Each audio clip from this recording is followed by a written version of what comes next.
우리 인생 가운데 우리 1절에 보면 다윗이 내게 부족함이 없으리로다 라고 했고, 그걸 좀 더 이제 풍성한 그런 이미지로 5절에는 내 잔이 넘치나이다. 부족함이 없다, 그것도 괜찮지만 잔이 넘친다, 이게 훨씬 더 풍성한 표현이죠. 이 이제 부족함이 없다, 잔이 넘친다라고 하는 이 말씀이 이제 결국은 우리가 잘 알듯이 다윗이 하나님과 나 사이를 목자와 양의 관계로 이야기를 오늘 하고 있습니다. 실제로 다윗이 그렇게 표현한 데에는 본인의 경험한 바에 의해서 나온 것인데, 하나님과 인생을 가장 잘 비유한 표현을 바로 본인이 양을 쳐봤기 때문에 양과 목자의 관계로 이렇게 비유를 한 것입니다. 그것은 양이 목자가 없이는 절대로 살아갈 수 없는 존재이기 때문에 그렇죠. 하나님이 세상을 창조하신 이래로 그때 이제 양을 만드셨겠죠. 그 이래로 지금까지 이제 양은 목자가 없이는 홀로 존재할 수 없는 그런 유일한 동물이 바로 양입니다. 양은 일단은 근시예요. 그래서 멀리 보지 못합니다. 그러니까 양은 목자가 없으면 저 앞에 뭐가 있는지 알 수 없는 거죠. 그리고 양은 날카로운 이빨이나 또 날카로운 발톱이 없습니다. 스스로를 방어하거나 또는 상대방을 공격할 수 있는 무기가 없는 유일한 동물이 양입니다.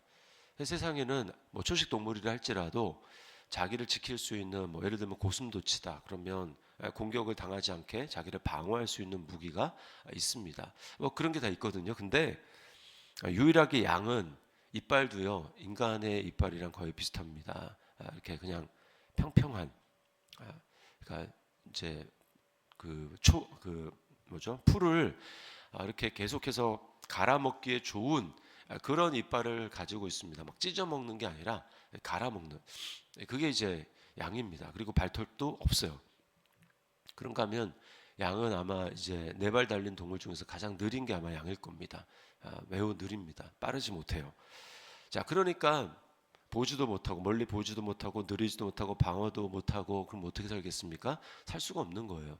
그래서 유일하게 양에게 있어서 필요한 존재는 다른 것이 아닙니다. 그런 양에게 필요한 것은 평생 쌓아놓고 있을 그런 풀도 아니고, 그런 양에게 가장 필요한 것은 바로 목자입니다. 그런가 하면 양은 또 두려움이 엄청나게 많습니다.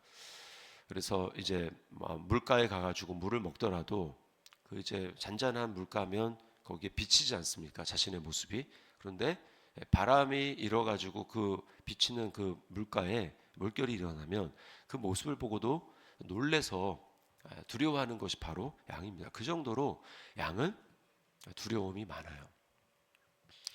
근데 이제 그런가 하면 양은 또 고집이 매우 셉니다. 그래서 이스라엘에는 유대인들은 욕 중에 하나가 이 양 같은 놈아라고 하는 게 엄청난 모욕적인 욕이라고 합니다. 그 정도로 양을 잘 알고 있기 때문에, 그럼에도 불구하고 양이 고집이 엄청나게 세다라고 하는 거예요.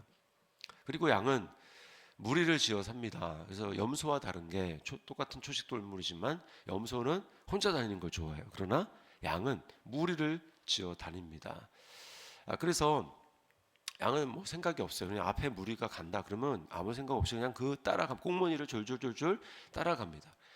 좋은 데로 가면 괜찮죠. 근데 만약에 안 좋은 데로 간다 그러면요, 양은 무리 전체가 다 몰살할 수 있는 것이 바로 양입니다. 그런 존재가 양이기 때문에 양에게 있어서 딱 하나, 내 인생에 필요한 거 딱 한 가지만 구해라 그러면요, 양은 저는 평생 먹고 살 수 있는 풀이요, 이게 아닙니다. 양에 있어서는 딱 하나, 바로 목자가 필요합니다. 그래서 다윗이 자기가 목자를 해봤기 때문에 양에게 있어서 가장 중요한 게 목자이듯이 내 인생에 있어서, 양과 같은 내 인생에 있어서 딱 하나 필요한 존재를 꼽으라고 한다면 저에게는 목자가 있어야겠습니다 라고 고백을 하는 거죠. 그래서 1절에 여호와는 나의 목자시니 내게 부족함이 없으리로다 라고 하는 것입니다.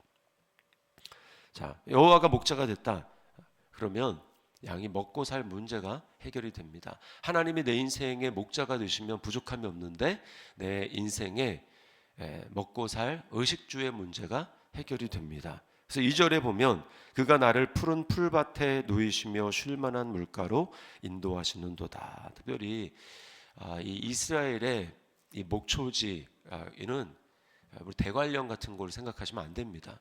호주나 뉴질랜드에 엄청나게 푸른 막 풀이 널려 있는 그런 곳을 생각하면 안 됩니다. 이스라엘은 건기와 우기가 있기 때문에 건기에는요 완전히 말라버립니다. 뭐 풀이 없어요. 양은 멀리 보지 못하니까 그러면 다 굶어 죽는 겁니다. 그런데 목자는 풀이 있는 곳을 따라서 저 북쪽으로 이동해서 어디를 가야 이 풀이 있는지, 그리고 어딜 가야 건기에는 물이 없어요. 근데 어딜 가야 웅덩이라도 있어서 거기서 양의 마른 목을 축일 수 있는지 목자가 압니다. 그래서 의식주의 문제가 해결됩니다. 목자만 있으면 되는 거예요. 또 3절에 보면 내 영혼을 소생시키시고 자기 이름을 위하여 의의 길로 인도하시는도다.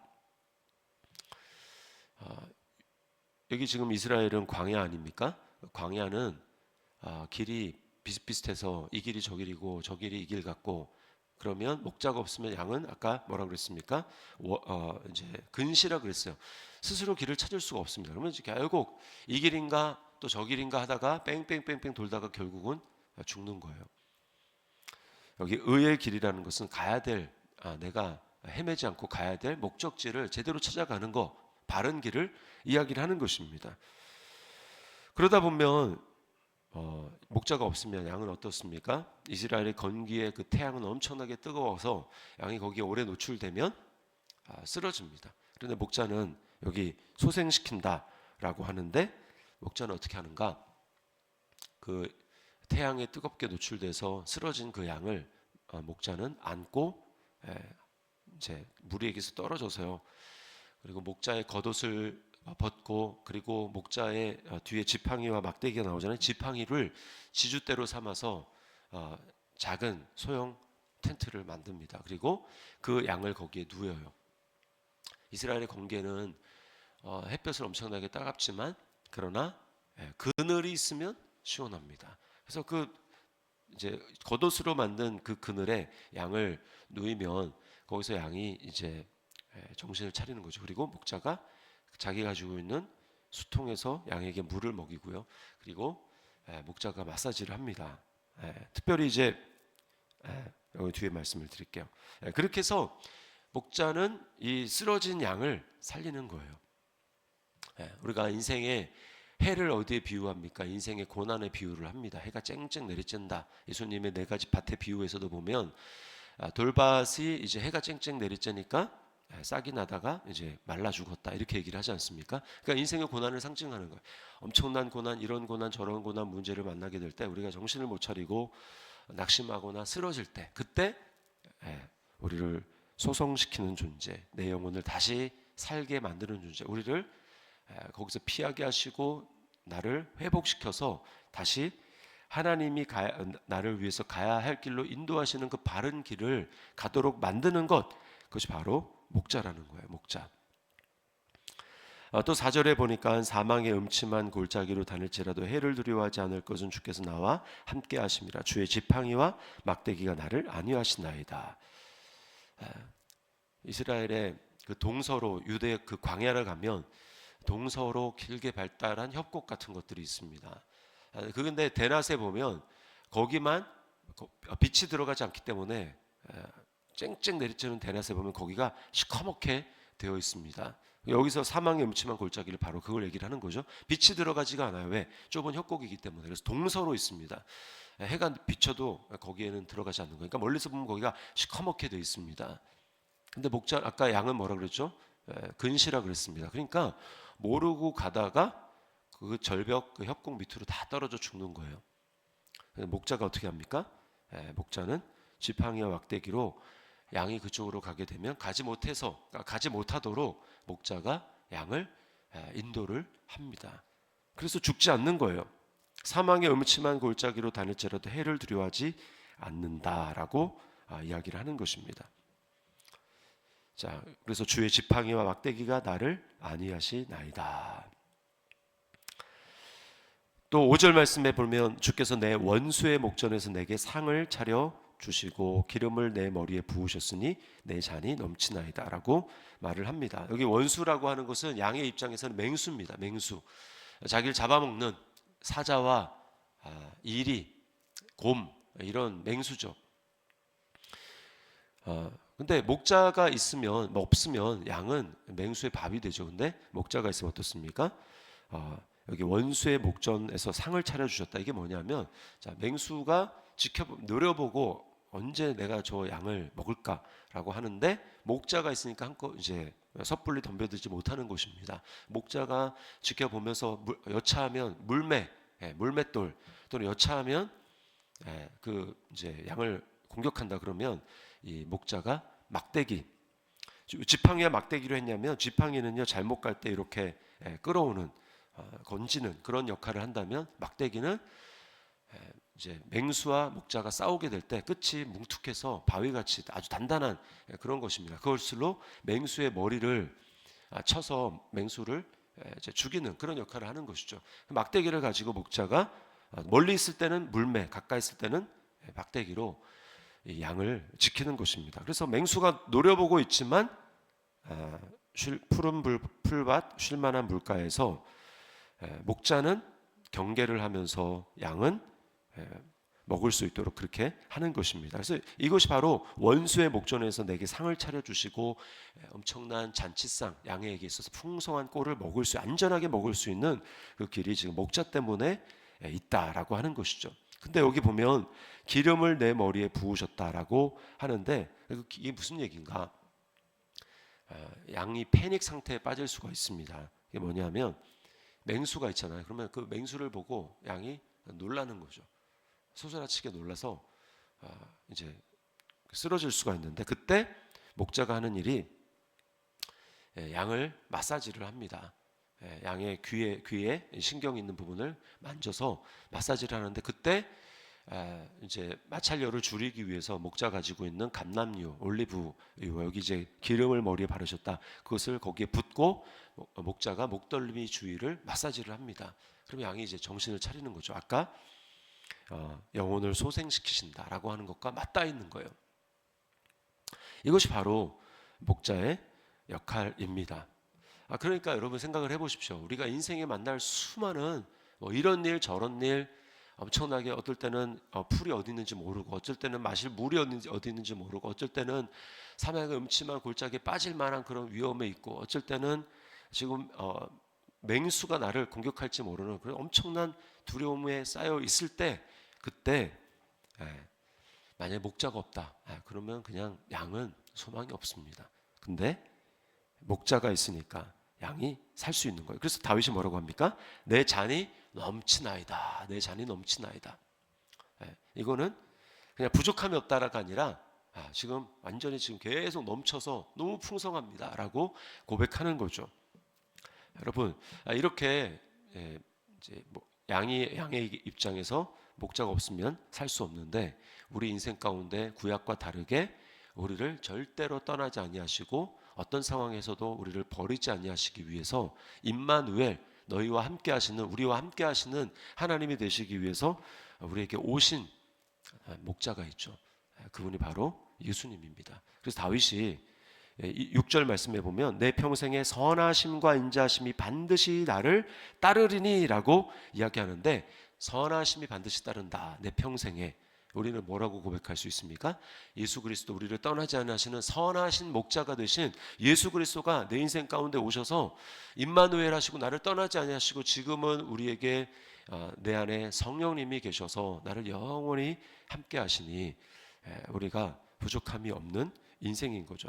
그래서 여러분 그래서 다윗이 지금 이 삶을 23편으로 고백을 하는데 자신의 삶에 어떤 어려움이 있었습니까?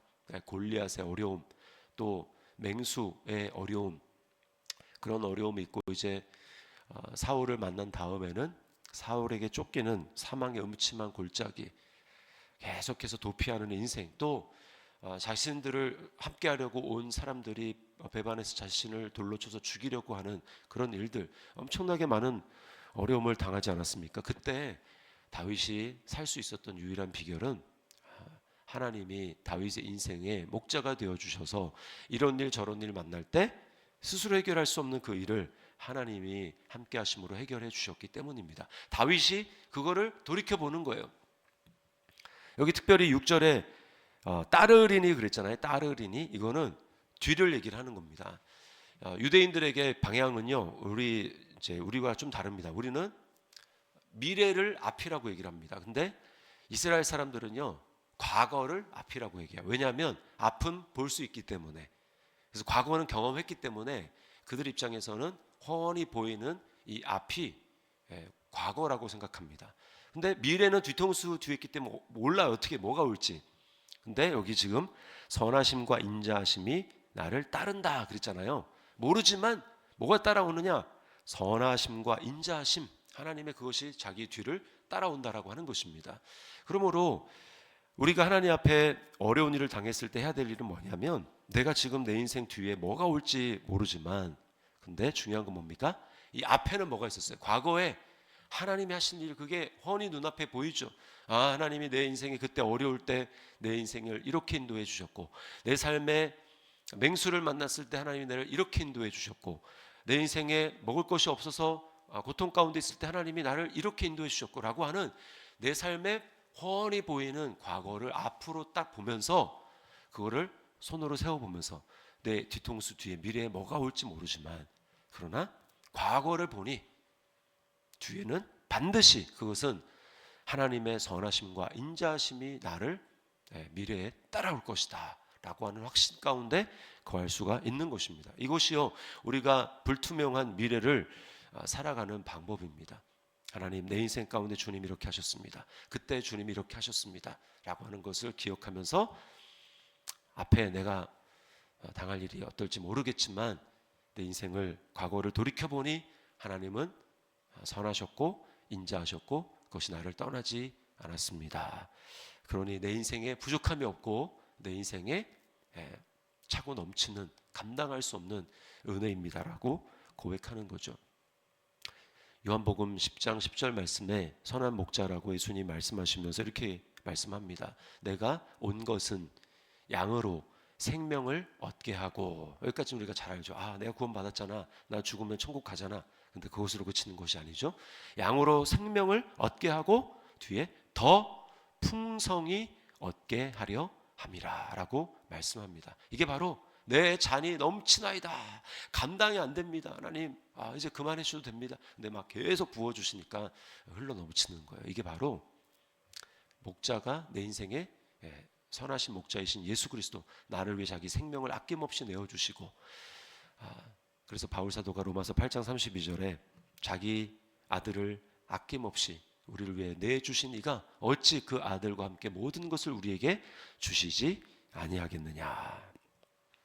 그러므로 잔이 넘치는 인생입니다. 부족함이 없을 뿐만 아니라 풍성하게 넘치는 인생, 그것이 바로 우리의 삶인 것입니다. 오늘 그 하나님, 좀 어려움을 당한 분이 있으시다면 내 앞에 과거에 있었던 그 하나님의 손길들을 기억하면서 주님을 찬양했으면 좋겠어요. 이것이요, 시편의 찬양의 하나의 방법입니다. 감사의 하나의 방법입니다. 그래서 시편에 보면 150편 중에서 이스라엘의 과거의 출애굽 사건, 그리고 광야의 사건, 이 지나간 사건을 기억하면서 하나님이 이렇게 하셨습니다라고 하는 것이 80번이 넘습니다. 그래서 어떻게 찬양할 수 있습니까? 지금 어려움 가운데 어떻게 찬양할 수 있습니까? 과거에 하나님의 선하신 일들을 우리가 기억하면서 하나님을 찬양할 수 있는 거예요. 오늘 나를 떠나지 않으시는 선한 목자가 되시는 그 주님이 나와 함께 하심에 내 인생을 우리 하나님 앞에 올려드리면서 감사와 찬양으로 하나님을 기쁘시게 하고 내 삶 가운데 두려움을 물리치며 승리하는 우리 저와 여러분의 삶이 될 수 있기를 주님의 이름으로 축원합니다.